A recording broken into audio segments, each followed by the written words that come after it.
noche. Hoy tendremos como profesora invitada a la doctora Liliana Arias Álvarez. La doctora Liliana ya nos había acompañado previamente.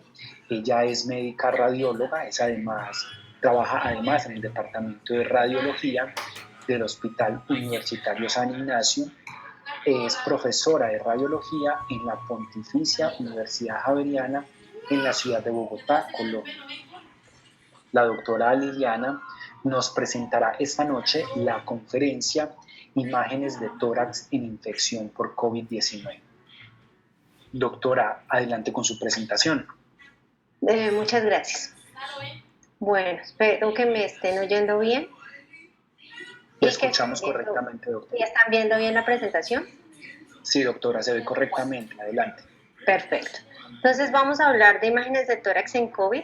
Que es importante recordar, no les voy a hablar de la epidemiología, que esto ya se ha extensamente hablado en sesiones previas, pero sí es recordar que existen varias definiciones de caso y que, excepto en una que es el paciente que tiene una muerte inusitada por síntomas respiratorios, ser parte de que una persona esté sintomática respiratoria, y es muy importante dentro de la sintomatología varias cosas. Uno, que los síntomas respiratorios sean agudos, y la otra que también es muy importante es que cumplan dos o más de los siguientes criterios, y es tos, dificultad respiratoria, odinofagia, fatiga, anemia, con presencia o no de fiebre mayor o igual a 38 grados.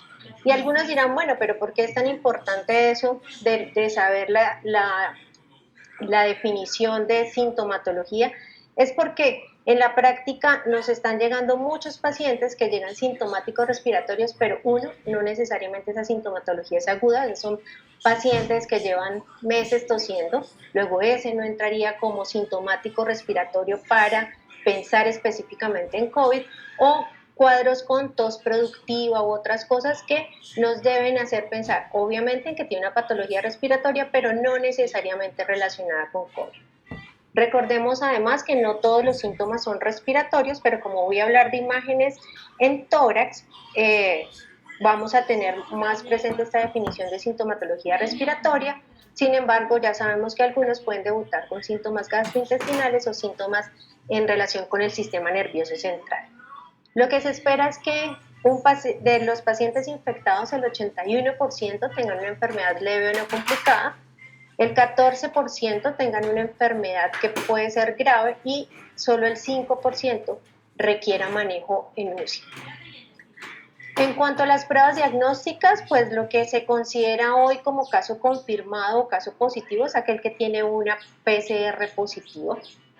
La PCR ha tenido, al igual que la tomografía, cambios en cuanto a los valores reportados de sensibilidad, básicamente, y eso depende mucho de cómo se use, en el sentido o bajo qué enfoque de salud se use, más bien.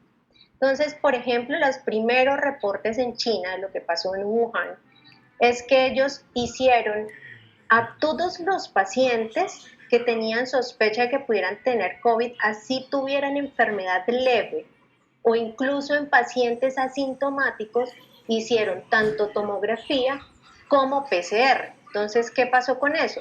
Pasó que en muchos pacientes asintomáticos tenían neumonía por imágenes en TAC, pero la PCR era negativa. Y de allí salió ese primer reporte de sensibilidades de la tomografía cercanas al 97%. Y en esas comparaciones de TAC con PCR, particularmente en esos primeros reportes, cuya referencia pongo aquí a la derecha en la diapositiva, ellos hablaban de una sensibilidad de la PCR menor a la del TAC, con valores entre el 37 y el 71%. Y entonces uno se pregunta, pero bueno, ¿qué está pasando? Si desde la perspectiva del laboratorio, esta es casi que una prueba infalible desde el punto de vista de sensibilidad y especificidad. Y hay varias cosas que tenemos que tener en cuenta que pueden alterar la sensibilidad de la PCR, como son: uno, que la muestra sea adecuada; dos, el tipo de muestra; tres, el transporte de la muestra, y muchos de los problemas que estamos viendo con las PCRs hoy por hoy están relacionados con esto, con toma de muestra y transporte de la muestra. 4, el estadio de la infección cuando se toma la muestra. Si en los primeros 4 días de la infección la PCR no necesariamente va a salir positiva. Entonces eso también sería una causa de falso negativo, así como otros falsos negativos donde hemos visto que después de hacerle PCR, repetir la PCR, ya sale positivo. Y esto es otro dato que les doy, es del famoso Diamond Princess, que era el crucero ese que nadie quería recibir. De ese crucero cogieron 82 pacientes asintomáticos que tenían PCR positiva, pero eran asintomáticos, y les hicieron tomografía, y de esos el 54% tenía neumonía. Entonces, esto es solo para que entiendan por qué en algunos reportes el TAC es superior, en otros la PCR es superior, pero todo depende, como les digo, de a quiénes se realice y el momento en que se realice la prueba o los otros factores de los cuales les hablé anteriormente. Claro. ¿Qué pasa con las imágenes? Entonces uno dice, ¿le vamos a hacer imágenes a todo el mundo? Pues la respuesta espero que se las dé en las próximas diapositivas. Una cosa con las imágenes es la logística.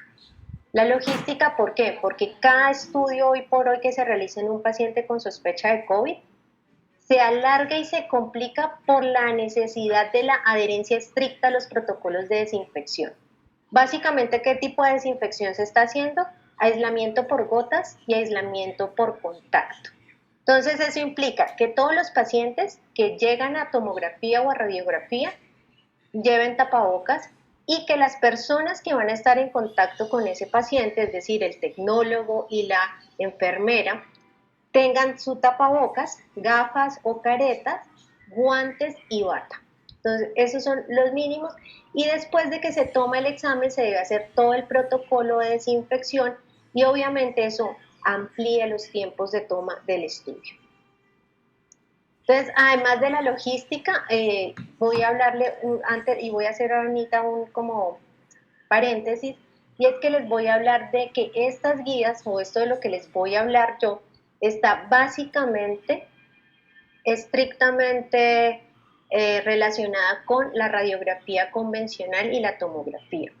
Y muchas personas hoy por hoy preguntan cuál es el papel del ultrasonido en esto de la pandemia de imágenes por COVID, en la pandemia de infección por COVID.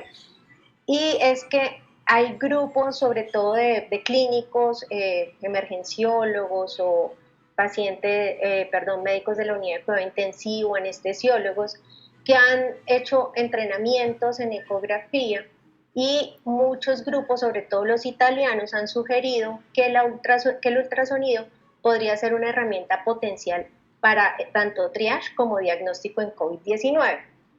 Sin embargo, digamos que existen algunas cosas que en este momento uno debería considerar. La primera es que existe poca experiencia en personas que hagan este tipo de estudio, partiendo del hecho de que fuera realmente útil. Igual no hay mucha gente con esa experiencia. Segundo, existe un mayor riesgo de contagio porque las personas que lo saben hacer y que tienen un amplio entrenamiento se tardan más o menos 7 minutos al lado del paciente para hacer la ecografía, a diferencia del tiempo que tomaría una radiografía, una tomografía, donde no están directamente en contacto ni el tecnólogo ni el auxiliar durante todo el tiempo de la adquisición de la imagen. Y la otra cosa es que, si bien es cierto, la ecografía puede diagnosticar consolidación, ¿qué esperaría uno ver en vidrio? O cuando las presentaciones sean atípicas, que de todos modos nos deben hacer sospechar en COVID, como distribución central del vidrio, ¿cómo valorarían eso si uno está solamente evaluando la periferia del pulmón? Y la otra cosa es que no le da una extensión real de la enfermedad, porque ustedes solo van a obtener unas imágenes de la periferia, usualmente se toman las bases, y el resto del pulmón, el ápice, el centro. Entonces, el ultrasonido tiene esas limitaciones, y hoy por hoy ninguna de las guías la considera como una herramienta útil en esta pandemia. Esto lo tomé de un artículo publicado en el Journal de Ultrasound Medicine, y básicamente ellos lo que dicen es que pueden ver consolidación, y la consolidación lo verían como una línea ecogénica, que es como la interfase entre el aire de la periferia y el pulmón que está consolidado, con unas áreas de refuerzo acústico, y digamos que esta es la utilidad que le ven quienes hacen ecografía a esto de la ecografía. No me voy a referir más a la ecografía, vamos a hablar ya del papel de las imágenes de radiografía y tomografía. Entonces, el papel de las imágenes varía según la estrategia que tenga el país donde se está afrontando la pandemia.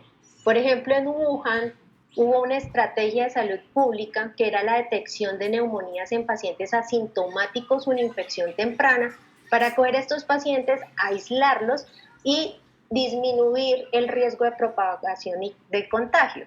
Entonces, por eso fue que en este grupo en particular de pacientes, la radiografía no tuvo ningún valor, porque esos pacientes fueron estudiados con tomografía, y obviamente la tomografía fue relevante y reportó unas altísimas sensibilidades. Pero ¿qué está pasando en el resto del mundo? En el resto del mundo, lo que se está haciendo es pidiéndole a los pacientes que tengan enfermedades leves que pasen esa sintomatología en su casa, con las debidas precauciones de aislamiento para no contagiar a las personas con las que viven. Y eso indica que los pacientes, solo los pacientes con enfermedad severa van a consultar, porque solo van a ir a los servicios de atención los pacientes que tengan o fiebre persistente o dificultad respiratoria, y obviamente esos ya serían criterios de enfermedad severa, y en estos casos la radiografía sí tiene un papel fundamental, porque con una altísima frecuencia será anormal. No esperamos encontrarnos con muchas radiografías de tórax normales en pacientes que acudan a los servicios de urgencias con criterios de severidad. Salió después de la primera publicación de los chinos, que ellos le dieron esta importancia al TAC, entonces ya salieron todos los demás estudios del resto de la gente, y salió como está escrito en las guías de la Asociación Colombiana de Infectología, e incluso como quedó escrito en nuestras recomendaciones de la ACR, que las imágenes diagnósticas, y en esto particularmente el TAC, no desempeña un papel de primera línea en el diagnóstico. Sin embargo, esta mañana salió publicado las recomendaciones de la Sociedad Fleischner frente a la pandemia, y es una reunión de 15 centros con alta experticia en imágenes de tórax, y ellos han modificado un poquito esto, y ellos dicen que ahora realmente el valor de las imágenes está relacionado con la generación de resultados que produzcan una acción clínica, y esa acción clínica puede ser establecer diagnóstico, guiar el manejo, hacer triaje o indicar una terapia. Entonces ya no somos tan de no primera línea, porque eso depende de lo que tengamos, y vamos a ver cuáles son los escenarios, porque eso también salió en las recomendaciones que dio esta mañana la Sociedad Fleischner, y es que los escenarios no son iguales para todo el mundo, y depende de su escenario, usted le da la relevancia a las imágenes o no. ¿En quiénes definitivamente entonces vamos a hacer imágenes? En todo paciente que tenga una sospecha de neumonía, por supuesto incluye pacientes que tengan sospecha de neumonía por COVID-19, e idealmente esa radiografía de tórax debe ser portátil. Digo idealmente porque eso depende de las estrategias que tenga cada institución. Algunos han elaborado como unas rutas de traslado a esos pacientes y tienen una cámara establecida para realizar los estudios no portátiles a estos pacientes. Entonces, idealmente debe ser portátil, pero no necesariamente. Si el paciente no tiene criterios clínicos de severidad, ese paciente no amerita la realización de una tomografía de tórax. ¿Y cómo se establece eso de los criterios de severidad? Entonces, básicamente, la persistencia de fiebre, la desaturación, la taquipnea, y lo que se denominan los criterios CURB 65, que es lo que estableció la guía de la Asociación Colombiana de Infectología para determinar si el paciente se hospitaliza o no. CURB corresponde a las letras iniciales de lo que es 1, estado de conciencia, 2, uremia, 3, frecuencia respiratoria, la B es de blood pressure, o sea, presión arterial, y la edad mayor de 65 años. Y a esto hay que adicionarle algo que la OMS consideró dentro de su definición de sospecha, que es si el paciente tiene diagnósticos o comorbilidades que pueden predecir un mayor riesgo de complicación, que es lo que se conoce como definición caso 3. De pronto lo van a oír en el contexto o la jerga que usan los internistas, los infectólogos, los neumólogos, que son aquellos pacientes que además de todo esto, si tienen una comorbilidad que puede predecir que se compliquen, esos también están considerados. Bueno, entonces, ¿qué esperamos de la radiografía de tórax? La radiografía de tórax, como les dije, depende del contexto en que se use, en el contexto que nosotros lo estamos usando. Deberíamos encontrar alteraciones parenquimatosas en la gran mayoría de los pacientes porque, como les había dicho, esperamos que acudan a los servicios de urgencias cuando tengan síntomas persistentes o dificultad respiratoria que ya serían indicativos de severidad. En términos generales, pues la radiografía, ustedes saben que no tiene una baja sensibilidad y especificidad para detectar vidrio esmerilado. Luego, que la vean normal no necesariamente va a descartar la enfermedad. Y lo que se dice es que los hallazgos no van a diferir de los esperados en otras neumonías virales, es decir, vamos a encontrar opacidades intersticiales y vidrio consolidación bilateral de predominio periférico y basal. Lo que es muy importante es que vamos a leer como normal, y esta radiografía que les pongo allí es esta misma, la puse ampliada, y es porque tenemos que ser muy cuidadosos a la hora de leer estas radiografías. Entonces, esta radiografía es un paciente, fue leída inicialmente como normal, pero realmente no es una radiografía normal. Si ustedes comparan la periferia del aspecto superior de ambos hemitórax, van a ver cómo en la periferia del hemitórax izquierdo es mucho más densa comparada con el derecho. Entonces, hay unas opacidades alveolares periféricas en el aspecto superior del hemitórax izquierdo. Luego, esto es una radiografía anormal que en el contexto de un paciente con sospecha de COVID puede ser sugestiva de la enfermedad. Este es otro ejemplo de lo que hemos visto en esta pandemia, este paciente con cardiomegalia, signos de hipertensión pulmonar y opacidades periféricas en vidrio esmerilado bilaterales.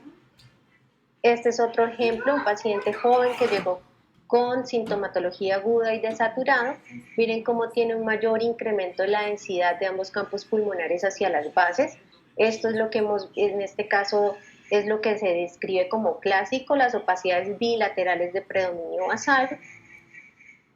Esta es una radiografía de otro paciente con sospecha de COVID. La radiografía muestra un incremento en la periferia más del pulmón derecho, especialmente hacia la base, y unas opacidades lineales en la base izquierda. Este paciente, consideramos que esta radiografía era sugestiva, y la tomografía en esta mujer de 68 años, perdón, de 66 años, que inicialmente se le hizo un panel viral para descartar otras neumonías virales, porque como les dije en la charla de vidrio esmerilado del viernes pasado, existen diagnósticos diferenciales al vidrio esmerilado periférico. Miren la tomografía cómo mostró estos parches de vidrio esmerilado periférico y unas áreas de consolidación subpleurales en ambos lóbulos inferiores. Puse a su derecha en la parte inferior un corte axial en ventana de mediastino para que vean cómo no es derrame pleural. Miren que la densidad de esas opacidades son iguales a la del músculo, realmente corresponden a consolidación periférica y no a derrame pleural. Y esto es importante porque el derrame pleural no está descrito como de los hallazgos consistentes con neumonías por COVID. En cambio, sí podríamos ver derrames pleurales en influenza, que es uno de los diagnósticos diferenciales de esta neumonía viral. Este es otro ejemplo de radiografía, un paciente con cambios por revascularización miocárdica, con una cardiomegalia. Vemos cómo hay pérdida de volumen en el aspecto basal del pulmón derecho. Miren cómo se ve como verticalizada la arteria interlobar y se ven unas opacidades en banda en ambos lóbulos inferiores, la periferia en cambio no se ve muy afectada. En este paciente dijimos la radiografía no nos parece sugestiva de COVID, era un paciente que consultaba por una tos que realmente era más crónica que aguda, y esta es la tomografía que muestra enfermedad de vía aérea central, una banda en el lóbulo superior derecho y atelectasias en ambos lóbulos inferiores, que se correlaciona perfectamente con lo que vimos en radiografía y que correspondía a la exacerbación de una EPOC. ¿Cuáles son las indicaciones de la tomografía? El TAC, entonces, ya sabemos, tiene mejor desempeño para la detección y la caracterización de las alteraciones, y lo dejamos para pacientes con sospecha clínica de neumonía grave y radiografía de tórax normal. Si definitivamente el paciente tiene criterios y la radiografía nos pareció normal, ese paciente hay que llevarlo a TAC. En el paciente que tenga sospecha clínica, diagnósticos alternativos, es muy importante, porque como les mostré en el caso anterior, uno con la radiografía dice, mire, esto no me parece, hacemos el TAC, decimos definitivamente no es, y ese paciente pues va a tener un manejo completamente diferente e incluso unas pautas de hospitalización en cuanto a aislamiento diferentes. Y en aquellos pacientes en los que se considere que la tomografía realmente va a adicionar información útil en la conducta terapéutica. Y aquí es muy importante la multidisciplinariedad en la toma de decisiones. Realmente lo que estamos haciendo es una junta en la que participa infectología, radiología, neumología y medicina interna, y el radiólogo va diciendo cómo le parece la imagen, si requiere otra o no, etc. Entonces es muy importante en este momento, igual que siempre, pero en este momento se hace mucho más importante tomar decisiones en equipo. Esto fue la primera, de las primeras aproximaciones a tratar de simplificar el reporte. Esto es hace parte de las recomendaciones de los británicos. Ellos describieron 4 patrones que denominaron clásico, probable, indeterminado o definitivamente no COVID. El patrón clásico, básicamente el hallazgo fundamental es vidrio esmerilado, que debe ser de predominio periférico, múltiples focos y con mayor profusión hacia las bases. Y ese vidrio esmerilado puede estar o no asociado con patrón en empedrado, consolidación periférica, broncograma de aire y el patrón perilobulillar y patrón de halo reverso, que son muy de neumonía de organización que podemos ver en esta entidad. Describieron también un patrón probable. En el patrón probable, la diferencia con el clásico es que en el probable no es el vidrio lo que es más llamativo, sino que el vidrio esmerilado es escaso. Entonces, poquitos focos, poquitos parches, y se considera también un patrón probable aquel que tenga patrón perilobulillar y halo reverso, o un patrón de consolidación basal que es con una mezcla de distribución broncocéntrica y periférica. Eso que vemos mucho también en neumonías de organización.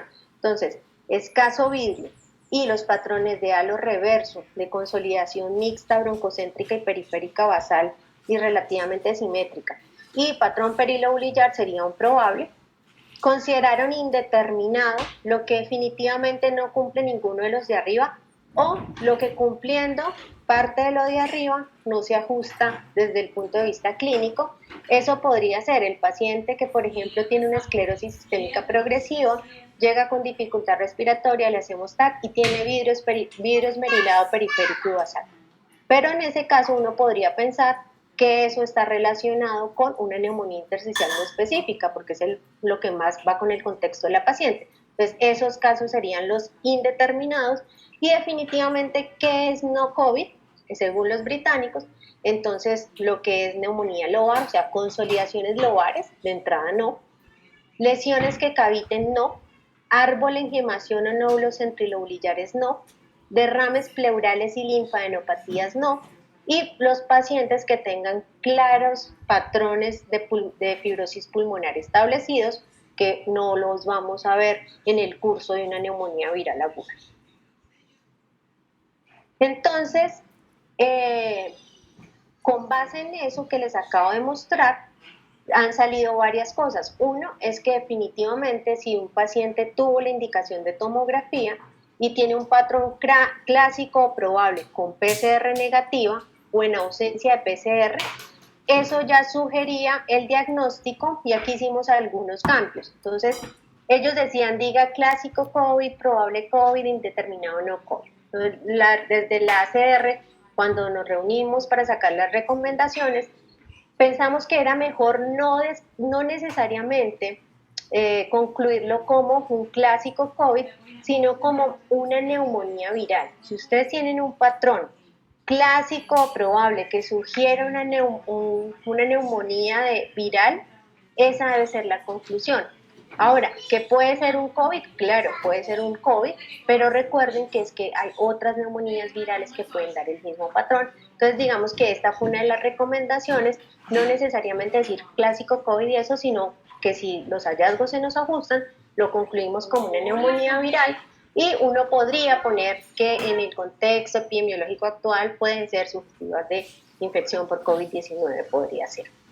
La otra cosa que para nosotros es muy importante es el grado de sospecha clínica, porque no se olviden, y esto va en referencia a lo que ya les dije, que en tórax no hay nada patognomónico y hay muchos diagnósticos diferenciales de virus esmerilado periférico. Les mostré algunos de ellos en la clase pasada.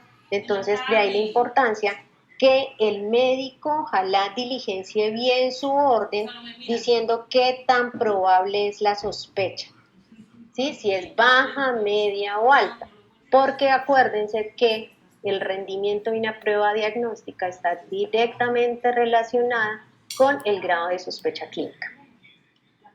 Esto es lo que los británicos denominaron un patrón clásico. Entonces miren esta tomografía, esta paciente tiene solamente parches de vidrio esmerilado, son parches de distribución periférica con una ligera mayor profusión hacia la base derecha.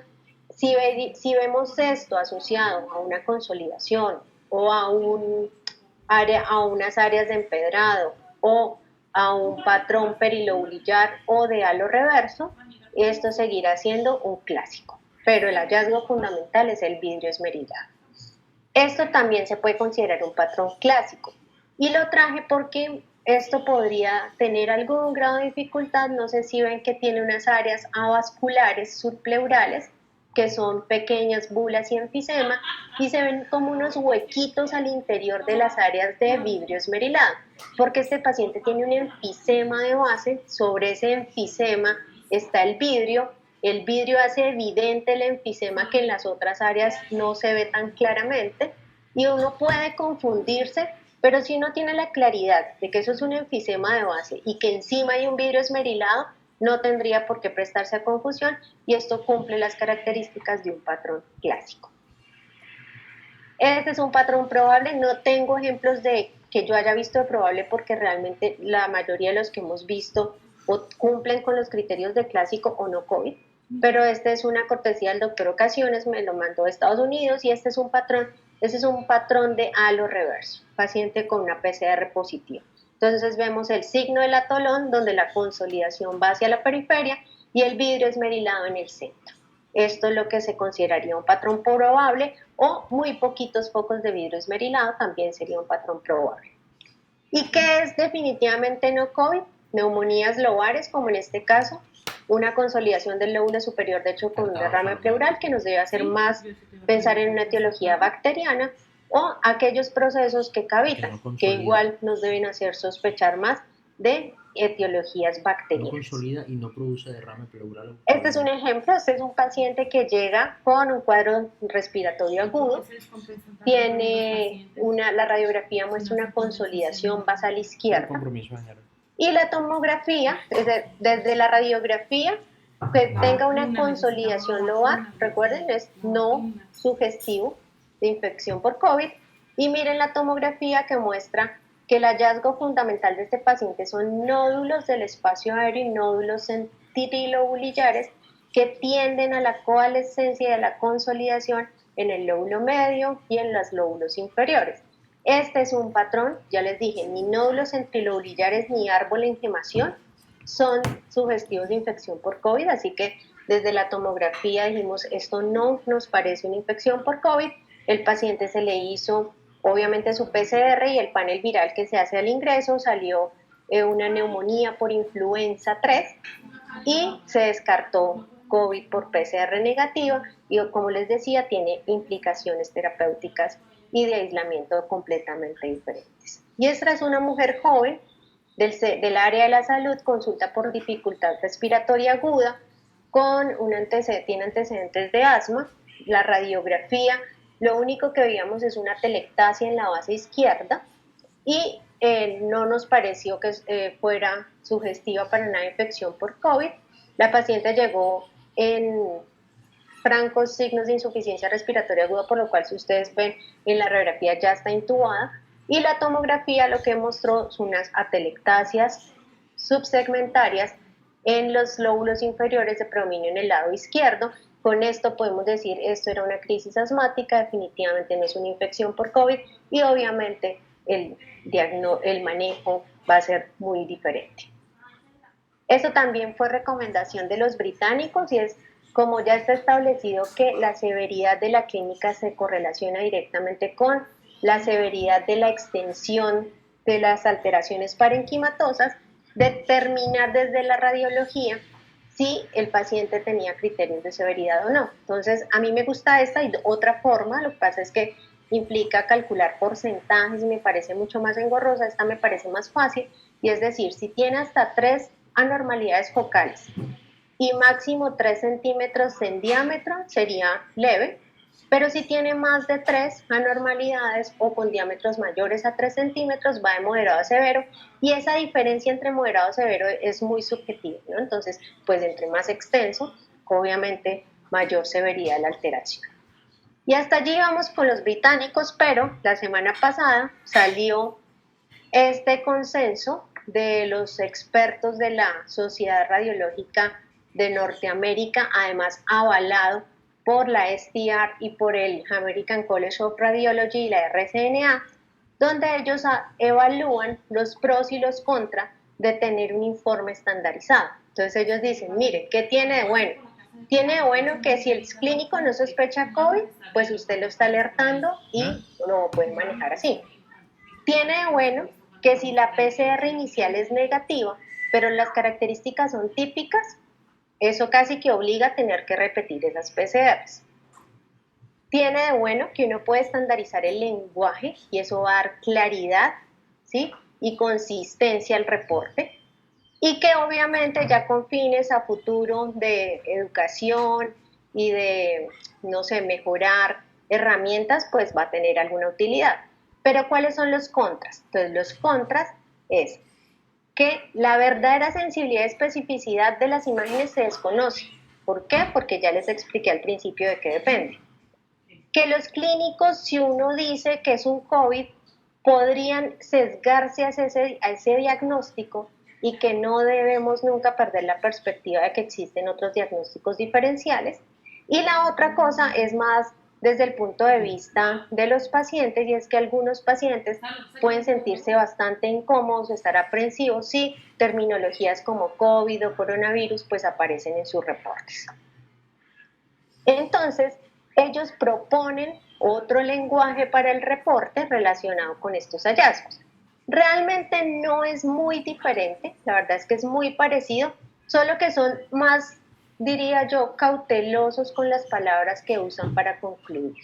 Entonces ellos dicen, las típicas apariencias, lo que ellos consideran típico, es lo mismo que los británicos dijeron que era clásico, exactamente lo mismo, y ellos dicen que sugieren reportarlo como que hay imágenes o características por imágenes que son reportadas comúnmente en neumonías virales, ¿sí?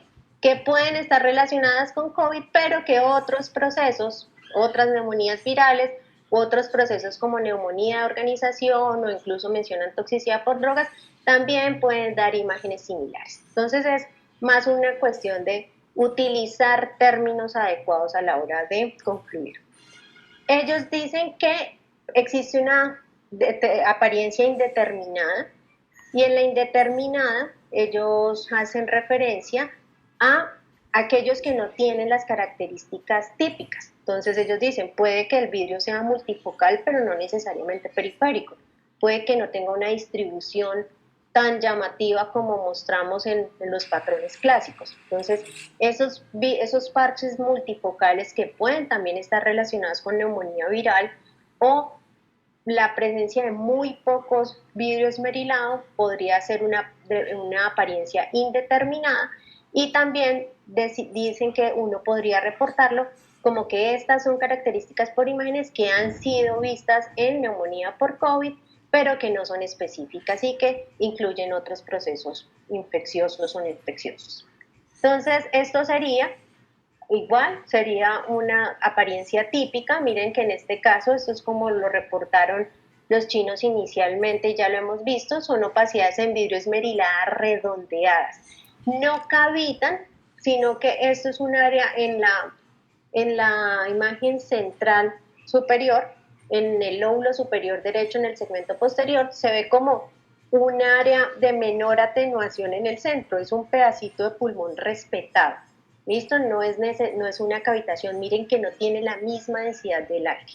Entonces, esos focos de vidrio esmerilado redondeados, asociados en este caso a un empedrado en la base derecha, sería una imagen clásica según los británicos, típica según los gringos. Lo importante es concluir que pueden ser características de neumonía viral, que pueden ser sospechosas de COVID, pero que no olviden que hay otros diagnósticos diferenciales.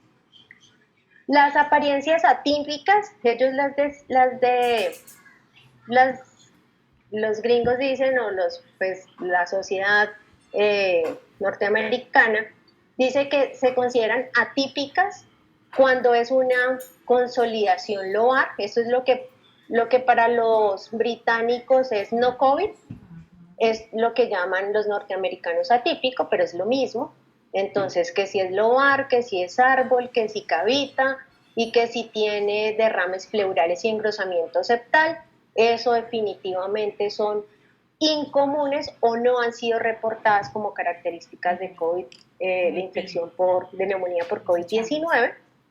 Y negativo para neumonía cuando uno encuentra cualquier otra cosa que le dice que esto definitivamente no es infeccioso.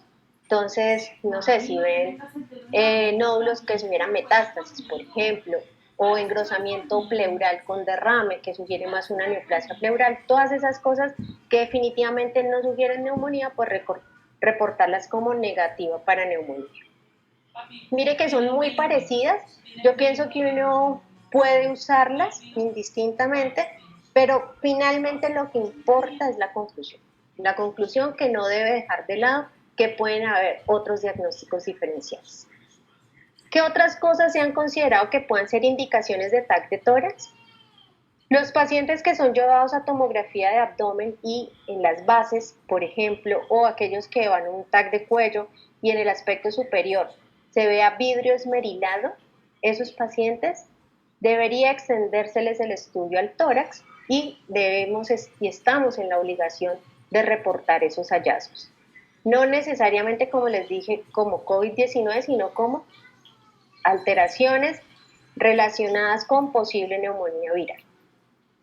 En aquellos, una indicación, sobre todo algunos en España la están utilizando mucho, es en aquellos pacientes que tienen indicación de un TAC de abdomen urgente en este momento y que deban ser llevados a cirugía, ampliar ese TAC de abdomen a con un TAC de tórax.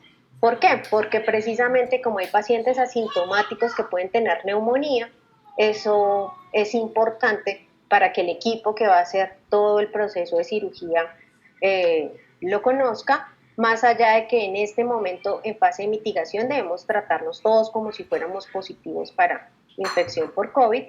En pacientes que tengan mejoría sintomática, o sea, que hayan respondido bien a la terapéutica, que hayan mejorado los síntomas, pero que exista algún grado de hipoxemia o que no haya una buena recuperación de la saturación, lo recomiendan para determinar qué cosas pueden ser secuelas de la enfermedad o alteraciones secundarias a la ventilación mecánica, y esas son pues otras de las indicaciones que están hoy presentes en la literatura.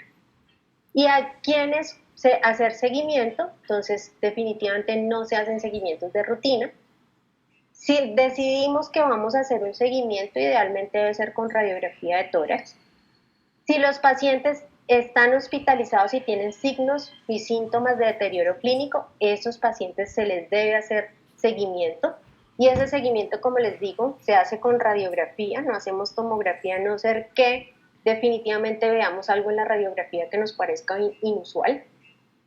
Y en pacientes que tienen, a pesar del manejo, persistencia de síntomas, sobre todo entre los días 7 y 10, debería hacérseles una radiografía de control. ¿Por qué? Porque uno puede ver si hay progresión de las opacidades y eso a veces está relacionado con el posible deterioro clínico que uno ve en más o menos este lapso de tiempo en este grupo de pacientes. Esto es sacado de las recomendaciones publicadas hoy por la Sociedad Fleischner. Estos son los posibles escenarios que ellos plantean. Este es el escenario como ideal, donde los pacientes tienen características de enfermedad leves, con cualquier probabilidad pretest y que no haya ninguna restricción de recursos. O sea, este es el mundo ideal. Entonces dice, usted debería hacerle una prueba de COVID. Si la prueba es positiva y tiene factores de riesgo para progresión, está indicada la imagen. Pero si la prueba es positiva y no hay factores de riesgo, entonces ese paciente es el que uno manda para su casa con recomendaciones y con las recomendaciones de que si empeora vuelve. Y obviamente si vuelve porque ha empeorado, pues ahí estaría indicada la imagen. Si el paciente tiene una prueba negativa, pues ese paciente no necesitaría imágenes y obviamente se mandaría a la casa con todas las recomendaciones. Eso en el caso de que exista. Pero si no hay posibilidad de hacer un test para COVID-19, entonces se valoraría la probabilidad clínica pretest. E igual, si es moderada alta y tiene factores de progresión de la enfermedad, factores de riesgo, estaría indicada la imagen. Y si es baja, esos pacientes no tendrían indicación de imagen. Este es el otro escenario, es el escenario que es más parecido al nuestro, donde los pacientes llegan con características de moderadas a severas, consistentes con neumonía por COVID, y en este momento, como estamos, donde no hay una restricción significativa de los recursos. En este caso, ellos dicen, usted puede hacerle test de COVID si la prueba sale rápido, ¿cierto? Si estamos en ese momento, entonces si es positiva, se indica la imagen, y si es negativa, ¿sí? O si no está disponible, pero el paciente, acuérdense que tiene criterios de severidad, entonces está indicada la imagen, ¿sí? Entonces, luego este es el contexto en el que estamos ahora. Si el paciente llega con características clínicas de severidad, con prueba positiva o negativa igual, hacemos imagen. Si la imagen es característica, bueno, entonces se va con su manejo de COVID y solo haremos seguimiento si empeora, pero si la imagen sugiere un diagnóstico alterno, se debe hacer se debe ir el manejo y los estudios posteriores según las líneas o las guías que tenga cada institución, dependiendo del diagnóstico alterno que haya surgido. Y si definitivamente, que podría también pasar, y si definitivamente podría pasar que las características no sean muy específicas, pues entonces ahí dice como reúnanse y tomen una decisión en conjunto de qué van a hacer. Y este sería el escenario 3, que es los pacientes que llegan con criterios de severidad o gravedad, que tengan alta probabilidad, digamos este sería el escenario probablemente en Italia ahorita, en España y en Estados Unidos que está incrementando rápidamente. Entonces dice, mire, si la prueba es rápida, hágala, pero si usted no tiene esa posibilidad, de entrada haga la imagen. Y con la imagen se toman decisiones. Si la imagen fue indicada, ¿qué debe hacer la radiografía inicialmente? Si el paciente tiene criterios o empeora desde el punto de vista respiratorio, debe hacer imagen. Ellos no dicen específicamente TAC o no, ellos dicen idealmente si tiene que tomar decisiones rápidas, haga radiografías, si no tiene más. Entonces haga radiografías y tome decisiones con las radiografías. Pero si la imagen sugiere un diagnóstico alterno, entonces pues hay que tomar las decisiones basadas en ese diagnóstico alterno, o si definitivamente las imágenes no nos dan unas características para uno o para otro, entonces ya nuevamente se reúne todo el equipo médico y toma decisiones que están relacionadas obviamente con lo que en ese momento tengan y puedan hacer. Este es como mi flujograma más específico. Esto es más o menos lo que estamos haciendo y obviamente está resumido. Es el paciente cumple con cualquiera de las 5 probables definiciones de caso y tiene sospecha de neumonía, le hacemos radiografía de tórax. Si la radiografía de tórax es normal y no tiene criterios clínicos de severidad, el paciente se va para su casa con todas las recomendaciones. Si la radiografía de tórax tiene opacidades intersticiales o alveolares periféricas bilaterales y de predominio basal, es sospechoso de COVID. Y si tiene criterios clínicos de severidad, entonces hacemos TAC de tórax. ¿Por qué hacemos TAC de tórax? Porque con el TAC de tórax determinamos la extensión de la enfermedad, que son los criterios de severidad desde el punto de vista de imagen, y también eso tiene para nosotros implicaciones desde el punto de vista del manejo. Si la radiografía de tórax es anormal, pero los hallazgos sugieren un diagnóstico alternativo, pues obviamente ya trabajamos con lo que tenemos de base con respecto a ese diagnóstico alternativo. Hasta aquí mi conferencia, espero que les haya resuelto muchas dudas. Y no sé si tienen preguntas, pues con mucho gusto. Doctora